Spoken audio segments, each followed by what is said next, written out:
말씀 요한복음 12장 37절부터 43절 말씀입니다. 제가 봉독합니다. 이렇게 많은 표적을 그들 앞에서 행하셨으나 그를 믿지 아니하니 이는 선지자 이사야의 말씀을 이루려 하심이라. 이르되 주여 우리에게서 들은 바를 누가 믿었으며 주의 팔이 누구에게 나타났나이까 하였더라. 그들이 능히 믿지 못한 것은 이 때문이니 곧 이사야가 다시 일렀으되 그들의 눈을 멀게 하시고 그들의 마음을 완고하게 하셨으니 이는 그들로 하여금 눈으로 보고 마음으로 깨닫고 돌이켜 내게 고침을 받지 못하게 하려 함이라 하였음이더라. 이사야가 이렇게 말한 것은 주의 영광을 보고 주를 가리켜 말하는 것이라. 그러나 관리 중에도 그를 믿는 자가 많되 바리새인들 때문에 드러나게 말하지 못하니 이는 출교를 당할까 두려워함이라. 그들은 사람의 영광을 하나님의 영광보다 더 사랑하였더라. 아멘. 오늘 말씀의 제목은 주의 영광을 사모하라는 말씀입니다. 사람들이 왜 진리를 알아듣지 못할까?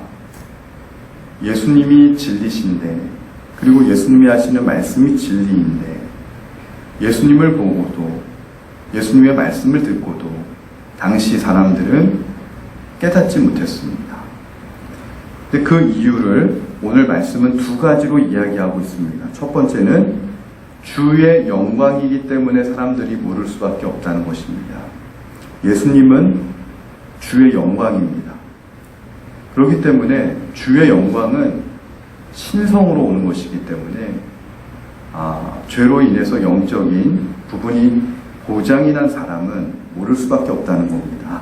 그래서 41절에 주의 영광을 보고 주를 가리켜 말한 것이라고 얘기하는 겁니다. 두 번째 이유는 사람의 영광을 더 사랑했기 때문이라는 겁니다. 그래서 43절에 그들은 사람의 영광을 하나님의 영광보다 더 사랑하였더라고 나오는 것이죠. 바로 이 두 가지 이유, 즉 주의 영광을 죄인인 인간이 모르고 사람의 영광을 더 사랑했기 때문에 사람들은 진리로 알아듣지 못하였다는 것입니다. 그런데 이는 사실 이미 오래전에 이사야 선지자를 통해서 하나님께서 예언으로 말씀해 주신 것이었습니다. 오늘 우리가 읽은 본문에도 40절에 이사야서의 그 인용이 나옵니다. 그들의 눈을 멀게 하시고 그들의 마음을 완고하게 하셨으니 이는 그들로 하여금 눈으로 보고 마음으로 깨닫고 돌이켜 내게 고침을 받지 못하게 하려 함이라 하였음이더라. 그러면 왜 사람들은 예수님을 보면서도 예수님의 영광을 깨닫지 못하는 것일까요? 그 이유는 다음과 같습니다. 그들이 생각할 때에는 예수님이 메시아로서의 자격이 안 된다라고 생각했기 때문입니다. 왜냐하면 예수님은 그들의 기준에서 볼 때 힘이 없는 분이셨습니다. 힘도 없을 뿐더러 연약하고 권력도 없고 그들의 기준에서 아무것도 아닌 분이셨기 때문에 그들은 예수님의 영광을 볼 수 없었습니다. 자, 그렇다면 사람들의 마음을 완고하게 하셨다라고 하는 것은 또 무슨 뜻일까요? 예수님의 편에서 사람들을 완고하게 만드셨다라는 의미도 되지만 사실은 사람들의 편에서 볼 때에는 이미 그들이 가지고 있는 선입견 때문에 완고하게 되었다라는 뜻입니다. 또한 더불어서 사람들은 다들 자기 나름대로의 자기만의 진리를 가지고 있기 때문에 이런 상태로 진리이신 예수님을 보니까 마음이 완고해질 수밖에 없다는 뜻이기도 합니다. 그래서 사람들은요, 과거의 상처를 가지고 현재의 고통을 봅니다. 그렇게 되면 반드시 미래의 불안과 두려움 가운데 살아가게 될 수밖에 없게 됩니다.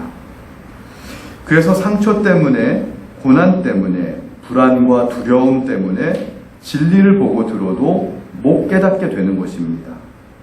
이를 바울은요, 로마서에서 하나님을 떠난 사람은 영리를 순리라고 생각하고 순리를 영리라고 생각한다고 말하였습니다. 그러면 사람들이 지닌 상처와 불안과 두려움을 어떻게 이길 수 있을까요? 이에 대해서 예수님은 진리로 이길 수 있다라고 말씀하십니다. 또한 진리를 진리답게 받아들이기 위해서는 믿음이 또한 필요하다고 말씀하십니다. 자, 그러면 예수님이 진리이신데 진리 대신 예수님을 믿게 되면 성경은 우리에게 어떻게 이야기하죠? 과거의 상처는 이미 치유받았다 라고 이야기합니다. 여러분, 이 사실을 다시 한번 오늘 또 인정하시고 다시 한번 또 믿게 되시기를 축원드립니다. 또한 예수님으로 인하여 받는 고난은 영광으로 가는 길이 된다라고 성경은 이야기하는 것입니다. 그러면 현실에서 직면하게 되는 불안과 두려움은 어떻게 되겠습니까? 오히려 그리스도인은 그 안에서 참된 소망과 신뢰를 잉태하게 되는 밑거름이 되는 거예요. 다시 한번 말씀드리면 믿음을 우리가 소유하게 되면 현실에서 직면하게 되는 불안과 두려움이 이것이 변하여서 오히려 소망과 신뢰가 된다. 그럼 소망과 신뢰를 뭐라고 불러요? 성경은 믿음의 열매다라고 부르는 것입니다. 그런데 사람들은요, 상처와 고난과 불안과 두려움만 생각하고 사는 것입니다. 사실 현실을 이야기하는 것이 그렇게 나쁜 것만도 아닙니다. 너무 현실을 바탕에 두지 않고 영적인 초월적인 것만 이야기하면 복음이 자꾸 빗나갑니다. 그럼 그것도 참 안타까워요. 그것도 어떻게 보면 산 위에서만 사는 거거든요. 세상 사람들은 광신도라고 손가락질하는 거죠. 하지만 또 반대로 현실에 억눌리기만 하면은 우리의 믿음이 제대로 성장할 수가 없습니다. 그래서 주님의 영광을 깨닫지 못한 사람들의 특징이 있는데 바로 자신이 이 세상에서 가장 큰 상처를 받았다고 생각하는 자들입니다. 제가 아는 어떤 사람이 3천만 원만 있으면 정말 소원이 없겠다라고 말했습니다. 그래서 제가 예전에 순간적으로 이분한테 정말 3천만 원 그 빚을 내가 한번 갚아드릴까 싶은 생각도 들었는데 생각해보니까 과연 이분 3천만 원 그거 빚 갚으면 행복해질 수 있을까 하는 생각이 들었습니다. 왜냐하면 결론은요, 똑같다는 것입니다. 3천만 원 해결되면 반드시 또 다른 문제가 생길 것이기 때문입니다. 아이를 키우다 보면 그런 것 같아요. 아이가 아플 때는요, 건강하기만 하면 좋겠다 생각합니다. 근데 아이가 건강해지잖아요? 그러면 이번에는 저거 너무 건강해가지고 놀기만 해서 공부 안 한다고 또 걱정하는 겁니다. 무슨 말씀이냐면 사람들은 걱정과 염려를 사서 만든다는 거예요. 우리 인생은요, 늘 그럴 수밖에 없어요. 우리로 하여금 그렇게 할 수밖에 없어요. 결국 이 문제를 뛰어넘지 못하면 우리의 미래는 늘 염려스럽고 불안하기만 한 것입니다. 심지어 어떤 분은요, 염려가 없어서 염려스럽다라고 생각하시는 분도 있고요. 또 다른 분은 너무 내가 편해가지고 걱정이 된다라고 말씀하는 분도 있습니다. 결국 왜 이런 우리가 인생을 살게 되느냐면 진리를 진리로 보지 못하기 때문에 다 이런 삶을 살 수밖에 없다고 오늘 성경이 얘기하는 것입니다. 진리뿐만이 아니고 팩트, 사실로 못 보는 인생도 있습니다. 우리가 사실을 사실대로 보는 것도 사실은 어려워요. 진리를 진리로 보는 거는 하나님이 해주셔야 가능한 거지만 웬만한 분들은 사실을 사실로 보지도 못하는 분들 참 많습니다. 마음이 삐뚤어져서 나도 모르는 사이에 내 생각이 이렇게 왜곡되어가지고 사실을 사실대로 못 받아들이는 인생도 꽤 많은데 분명히 예쁘다고 했는데 자기는 늘 못생겼다고 생각하는 겁니다. 지금 예쁘다고 하는 것이 그러면 지난번에는 안 예뻤다는 얘기를 하는 겁니다. 또한 어떤 분에게 아이가 정말 예쁘네요 라고 말하면 아이 엄마가요, 그러면 나는 못생겼다는 얘기인가? 뭐 이렇게 받아들이는 분도 있습니다. 그래서 성경에 보면 하나님이 창세기 5장에 사람을 만드시고 후회하셨다 라는 표현을 쓰잖아요. 근데 하나님은 원래는 후회하시는 분이 아니십니다. 그렇다면 그 말은 그 정도로 사람의 악함이 강하다라는 말을 표현하는 말입니다. 사람의 이와 같은 강팍함, 완고함으로 인해서 하나님은 사람을 만드시고 후회하실 수밖에 없었다라는 말이죠. 그러면 이러한 완고함, 우리 인간의 강팍함은 어떻게 치유될 수 있을까요? 결론은 하나님이 하셔야 된다. 내가 할 수 없다.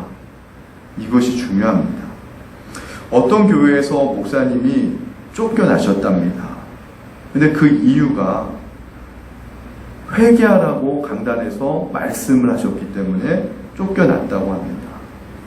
그래서 이 다음번에 후임 목사님이 오셨는데 똑같이 회개하라고 하는 말씀을 설교 시간에 하셨는데 쫓겨나지 않으셨다고 합니다. 그래서 그 이유가 뭔가 궁금했더니 앞전에 목사님은 회개하라고 하는 설교의 뉘앙스가 당신 죽었어, 당신 이제 죽었어, 이런 뉘앙스로 이야기한 것처럼 느껴졌다면 뒤에 후임 목사님의 똑같은 회개하라고 하는 말씀은 성도님들이 받아들일 때에 당신이 정말 그렇게 살았으면 좋겠어 라는 안타까움으로 받아들여졌기 때문에 후임 목사님은 똑같이 회개하라고 하는 설교를 했지만 쫓겨났다고 합니다. 무슨 말이냐면 사람들은 말 속에 담겨져 있는 진심을 느끼고 알아듣는다는 것입니다. 그래서 성경은 우리에게 어떻게 말합니까? 너희가 듣든지 아니 듣든지 하나님의 말씀을 전하라고 말하는 겁니다. 결국 하나님의 말씀만이 사람들의 완고한 마음을 열 수 있다는 의미입니다. 그래서 하나님이 일하셔야 된다는 것이죠. 이것이 진짜 맞는 것입니다. 엄밀히 따지면 내 자식도 내가 마음대로 못합니다. 그리고 더 나아가 나도 나 자신을 어쩌지 못할 때가 참 많습니다. 결국은 하나님이 내 안에서, 내 자녀 안에서, 우리 가족 안에서, 우리 성도님들 안에서 일하셔야 되는 것입니다. 나중에 가면 내가 바꾼 것이지만 하나님이 하셨다라고 우리는 이야기합니다. 내가 완악하게 굴고 있지만 그것도 하나님이 막으신 것이고 그 완악함 속에서도 바닥을 쳐서 하나님을 보게 되면 하나님이 하신 것이 됩니다. 그래서 결국에는 하나님이 하셔야만 된다는 겁니다. 사도 바울은 나의 나된 것이 오로지 하나님의 은혜라고 말하는 것이 바로 이와 같은 이유 때문에 그런 겁니다. 그러면 사람의 영광을 하나님의 영광보다 더 사랑하였다라는 오늘 이 말씀의 구절은 우리가 어떻게 이해해야 되겠습니까? 이들이 하나님의 영광보다 사람의 영광을 더 사랑한 이유가 있습니다. 오늘 우리가 읽었던 42절에 나오는데 그러나 관리 중에도 그를 믿는 자가 많되 바리새인들 때문에 드러나게 말하지 못하니 이는 출교를 당할까 두려워함이라고 나옵니다. 네, 바로 이들은요 자신의 체면도 중요했고 그리고 그 당시의 권위주의 사회에 대항하는 것도 무서워했기 때문에 이들은 하나님의 영광보다 사람의 영광을 더 사랑했습니다.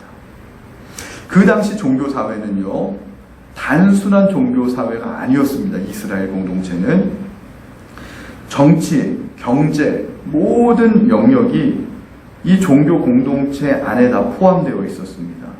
그래서 그들이 출교당할까 두려워했다고 하는데 이들에게 있어서 출교는 오늘날로 이야기하면 교회에서만 나가는 것이 아니라 그 이스라엘 공동체로부터 정치, 경제적, 사회적 모든 공동체로부터 퇴출되는 것.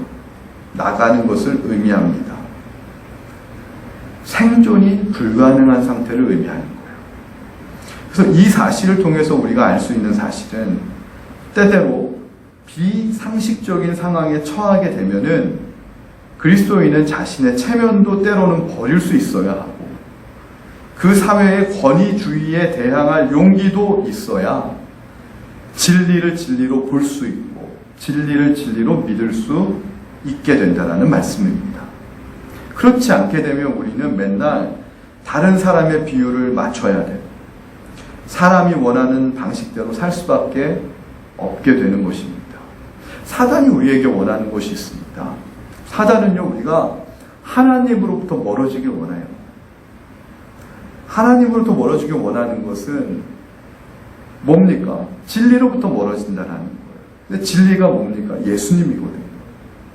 그래서 예수님의 말씀과 예수님의 삶, 예수님의 방식으로부터 우리를 자꾸 멀어지게끔 만드는 것인데 그걸 어떻게 멀어지게끔 만드냐면 출교당할까 이들이 두려워했다. 우리가 이 사회로부터 퇴출당할까?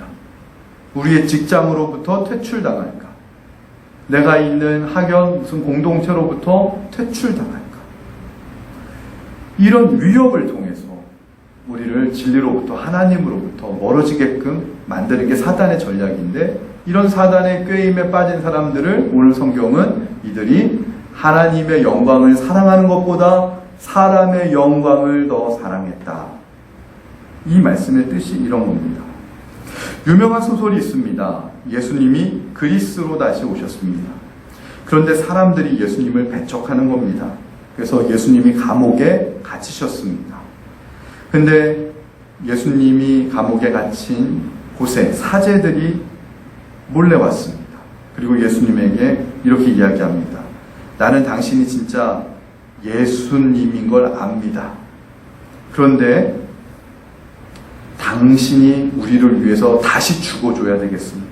라고 말합니다. 사제들이. 예수님이 왜냐고 물었습니다. 그러니까 이 사제들이 이렇게 대답합니다. 당신은 우리들이 원하는 예수님이 아니기 때문입니다. 라고 얘기합니다. 이 말이 참 의미심장하지 않습니까? 어느 순간 사람들은 다 자기가 원하는 예수님, 자기 입맛에 맞는 예수님을 이 사제들도 원하고 있다는 거예요. 그리고 예수님으로 인해서 이 사제들 자신들의 권위가 무너지기 때문에 당신이 진짜 예수님인 걸 아는데 당신은 진짜 우리를 위해서 죽어줘야 되겠습니다. 라는 유명한 소설의 내용입니다. 이 소설을 생각하면서 오늘날 우리 사회를 생각해 볼 때 이제는 기독교가 정말로 예수님을 있는 그대로 볼 수 있는 용기가 필요한 시대가 되었다라고 생각합니다. 오늘 우리에게 주신 요한복음 12장 37절 43절의 이 말씀이 오늘 우리 한국 기독교에 필요한 말씀이 아닐까. 저는 오늘 설교를 준비하면서 그런 생각을 해보았습니다. 지금 이 시대는 굉장히 중요한 문제 앞에, 기로 앞에 교회가 직면해 있습니다. 광화문 집회로 인해서 지금 전국으로 코로나 확진자가 퍼져가고 있는데 거기에 교회의 일부 보수 기독교가 거기에 참여를 했습니다. 심지어는 어떤 목회자는 자신의 동선을 속이기까지 합니다. 이때 이 교회, 이 기독교가 자신이 원하는 예수를 만들어내기 위해서 어쩌면은 그런 소리를 내고 있는데 우리가 그거를 분별하지 못하는 건 아닌가. 이 아까 제가 말씀드렸던 그 소설 속의 사제들이 이야기했던 지금 이 시대에는 예수님이 우리 입맛에 맞는 예수님이 아니면 필요하지 않습니다 라고 얘기하는 것처럼 오늘날 우리 기독교계 안에서 혹시나 이런 소리가 있는 건 아닌가. 그렇다면 잘 분별해야 된다. 신사참배 때 그때도 우리가 잘못 판단할 때도 많았는데요. 지금 이 코로나를 두고 예배의 이 문제를 놓고 정말 엄중히 분별하고 기도해야 될 때다라는 생각이 듭니다. 우리가 진실을 말한다라고 하는 것 사실 쉽지 않다는 것을 우리는 압니다. 그래서 교회 안에서도 자기 교회에 대해서 정확하게 표현하는 성도님들이 별로 없습니다. 왜냐하면 불이익을 당할까 봐. 그러나 그것이 때로는 진리를 진리로 보지 못하게 하는 요소가 될 수도 있다고 저는 생각합니다. 그러면 결국 믿는다는 것은, 예수님을 믿는다는 것은 무엇이냐? 예수에 대한 가르침을 믿는 것이 아니고, 예수에 대해서 믿는 것이 아니고, 44절 말씀처럼 예수님 그 자체를 인정하고 받아들이고 믿는 것을 의미합니다.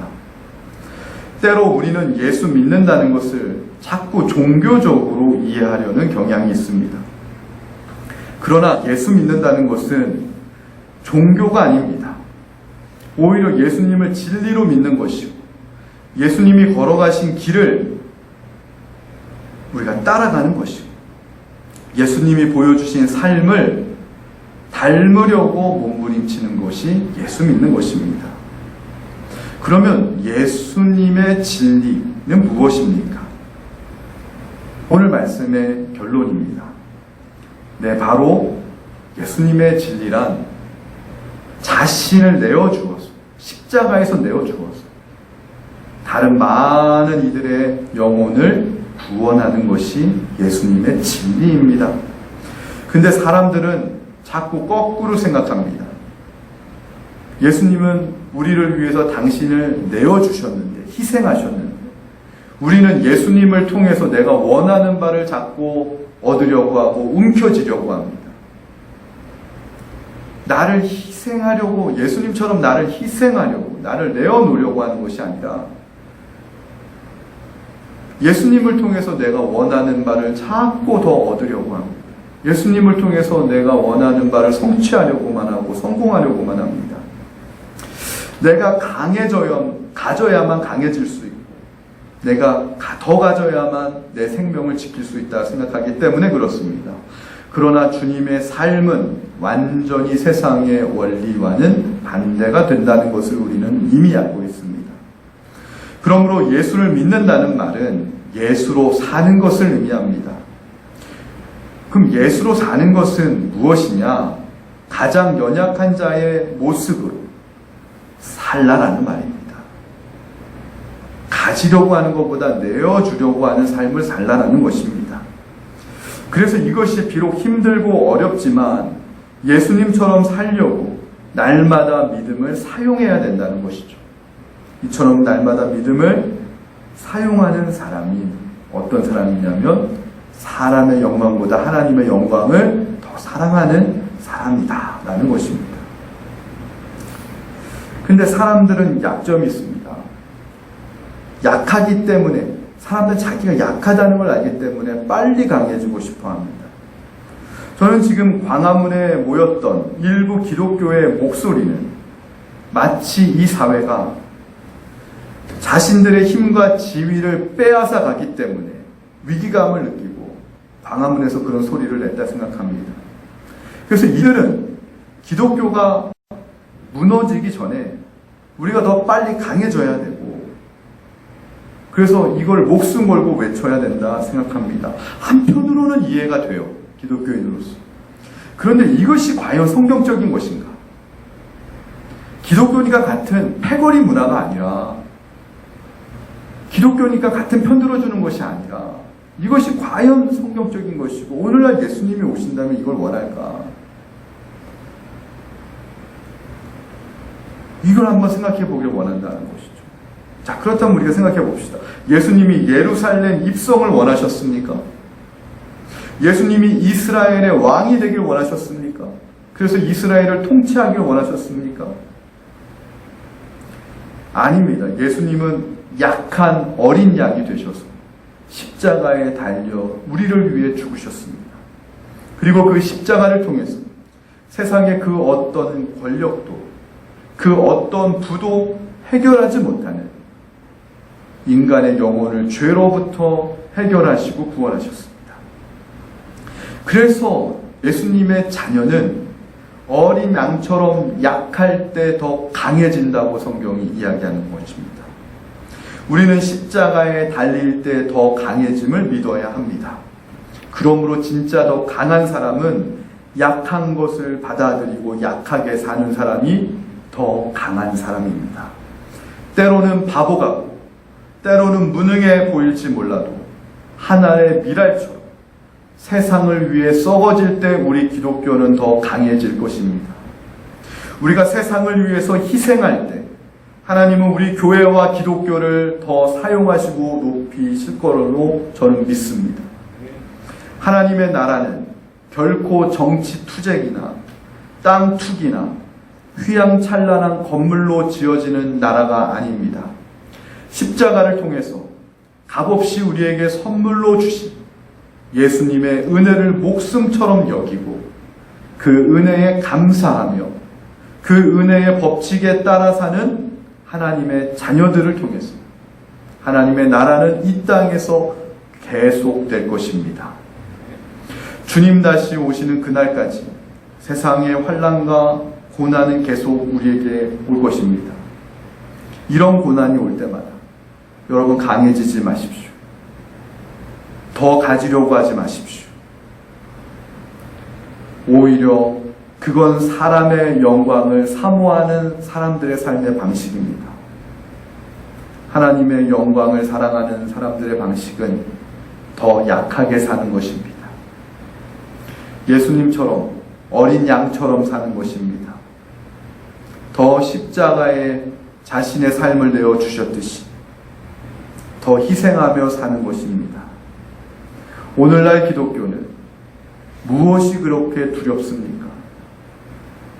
무엇이 두려워서 그렇게 광화문에 꼭 모여야만 합니까? 저는요, 하나님이 살아계심을 정말 믿는다면 오히려 기독교는 더 희생해야 될 때라 생각합니다. 하늘의 미달처럼 더 썩어지는 모습을 보일 때라 생각합니다. 더 약하게 사는 믿음의 용기, 이 믿음의 용기는 주의 영광을 사랑하는 자들만이 낼 수 있는 믿음의 용기라는 것입니다. 이런 믿음의 용기를 지닌 자들은 분명히 주의 영광을 보는 날이 올 줄로 믿습니다. 저와 우리 빛거울교회 성도 여러분, 이 코로나 언젠가는 반드시 끝납니다. 코로나 믿음 가운데 승리하시고 우리가 더 약하게 살 때, 더 희생할 때 하나님이 기뻐하시고 하나님이 우리를 더욱더 붙잡아 주시고 약한 데에서 더 강합니다. 우리가 약한 그곳에서 하나님 우리를 더 강하게 세우십니다. 사도 바울의 고백처럼 우리를 더 강하고 더 능력 있게 사용하시 그 하나님의 은혜를 체험하는 저와 여러분이 되기를 주님의 이름으로 축원을 드립니다. 아멘. 우리 말씀을 생각하면서 찬양집 241번 찬양하겠습니다.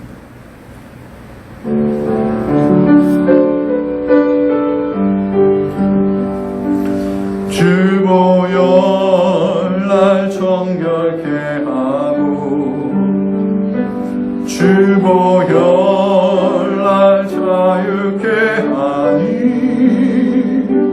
주 앞에 나 예배하는 이 시간 나의 모든 것을 주께 드리네. 주의 손 날 위에 지키셨고 주의 발 날 위에 박히셨으니 이제는 내가 사는 것이 아니요 오직 주를 위해 사는 것이라.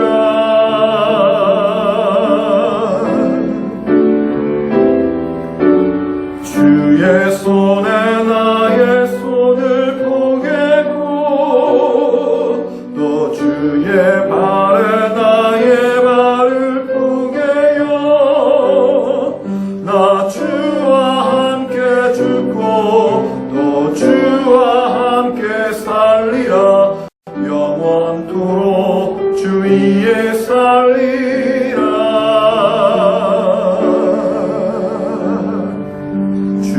주의 손에 나의 손 동행고 또 주의 말에 나의 말을 봉해여 나 주와 함께 죽고 또 주와 함께 살리라 영원토록 주 위에 살리라 주 위에 살리라. 이 시간 우리가 함께 잠깐 기도하길 원합니다. 오늘날 이 시대에 정말 기독교가 필요한 것은 더 강하게 사려고 하는 것이 아니라 더 많이 움켜쥐고 더 성공하고 더 높이 올라가려고 하는 것이 아니라 기독교가 가장 힘이 있을 때 기독교는 십자군 원정을 통해서 수없이 많은 사륙을 저질렀고 역사의 오점을 남겼습니다. 교회가 가장 돈이 많을 때 교회는 가장 타락했습니다. 교회가 가장 번성했던 초대 기독교는요 가장 약할 때였습니다. 가장 낮아질 때였습니다. 성도들이 희생과 섬김을 즐거워할 때였습니다. 주를 위해 핍박받고 고난받는 것을 기뻐할 때였습니다. 오늘날 사람의 영광을 사모하는 것보다 하나님의 영광을 더 사모하는 믿음의 용기가 무엇이겠습니까? 네, 세상을 위해 하나님의 미랄처럼 썩어지는 걸 두려워하지 않는 것입니다. 약하게 사는 겁니다. 희생하는 겁니다. 때로는 무능하게 사는 겁니다. 때로는 바보처럼 사는 겁니다. 그런데 하나님이 보십니다. 하나님이 보시고 하나님이 기뻐하시고 하나님이 붙잡아 주시면 우리가 상상할 수 없는 일을 하나님이 우리를 통해 다시 행하실 것입니다. 하나님, 내가 무능해서 무능하게 사는 것이 아니라 약해서 약하게 사는 것이 아니라 오직 주의 신비와 영광과 주의 십자가를 알았기 때문에 내가 강하지만 약하게 살겠습니다. 내가 똑똑하지만 바보처럼 살겠습니다. 내가 힘이 있지만 내가 힘을 자랑하는 것이 아니라 섬기며 살겠습니다. 어린 양처럼 살게 하여 주옵소서. 이 시간 우리 잠깐 1분 동안만 우리 통성으로 기도하겠습니다. 사랑과 은혜가 충만하신 하나님 아버지 은혜 감사합니다. 오늘날 우리 기독교가 하나님 이 세상에서 너무나 강하려고만 너무 성공하려고만 강해지려고만 하는 건 아닌지 모르겠습니다. 하나님 세상의 정권이 우리를 약하다고 평가한다고 기독교가 약해지는 것이 아니라 하나님이 우리를 판단하시는 것이지 세상의 평가와 세상의 판단에 일희일비하고 하나님 그것에 춤추며 놀아나는 우리 기독교가 되지 않게 하시고 오히려 이럴 때일수록 냉철하게 성경으로 돌아가 예수님처럼 우리도 십자가를 지고 약해지고 썩어지고 하나님의 미랄이 되는 우리 기독교가 되게 하여 주시옵소서. 섬기는 우리 기독교가 되게 하여 주시옵소서. 약하게 사는 것을 두려워하지 않는 우리 기독교인이 되게 하여 주시옵소서. 그래서 우리가 약할 때 강함 대신에 하나님의 은혜를 경험하고 체험하게 하여 주옵소서. 감사드리며 예수님의 이름으로 기도하옵나이다. 좋으신 하나님 아버지 은혜를 감사합니다. 오늘날 우리 한국 기독교가 약하게 사는 것을 두려워하는 건 아닌가 모르겠습니다. 섬기는 것을 두려워하는 건 아닌가 모르겠습니다. 하나님, 그러나 하나님의 영광을 사랑하는 자들이 낼 수 있는 믿음의 용기는 약하게 사는 것을 결코 두려워하지 않는 것입니다. 고난받는 것을 두려워하지 않는 것입니다. 오해받고 사는 것을 두려워하지 않는 것입니다. 핍박과 조롱받는 것을 두려워하지 않는 삶입니다. 왜냐하면 나를 위해 십자가에 달려 돌아가신 주님이 나와 함께 계시고 주님이 걸어가신 십자가의 길이 우리에게는 생명의 길임을 영광의 면류관을 쓰는 길임을 우리가 믿고 고백하기 때문입니다. 예수님을 믿게 하여 주시옵소서. 예수님에 대해서 믿는 것이 아니라 예수로 살게 하시고 예수를 믿는 삶을 살게 하여 주옵소서. 예수님의 이름으로 감사하며 기도하옵나이다. 아멘. 주님께서 명령하셨습니다. 여러분은 세상에 나가서 만민에게 복음을 전파하는 증인이 되십시오. 주여 주의하겠습니다. 이를 보내주시옵소서. 이제는 우리 주 예수 그리스도의 은혜와 하늘아버지의 지극하신 사랑하심과 성령의 감화 감동하심이 사람의 영광을 사랑하는 사람 되지 않게 하시고 하나님의 영광을 더 사랑하여서 예수님처럼 십자가 지는 것을 두려워하지 않게 하시고 예수님처럼 약하게 살고 어린 양처럼 사는 것을 즐거워하는 인생 되길 원하는 사랑하는 우리 성도님들 위해 이제로부터 영원토록 함께 하시길 간절히 축원하옵나이다. 아멘.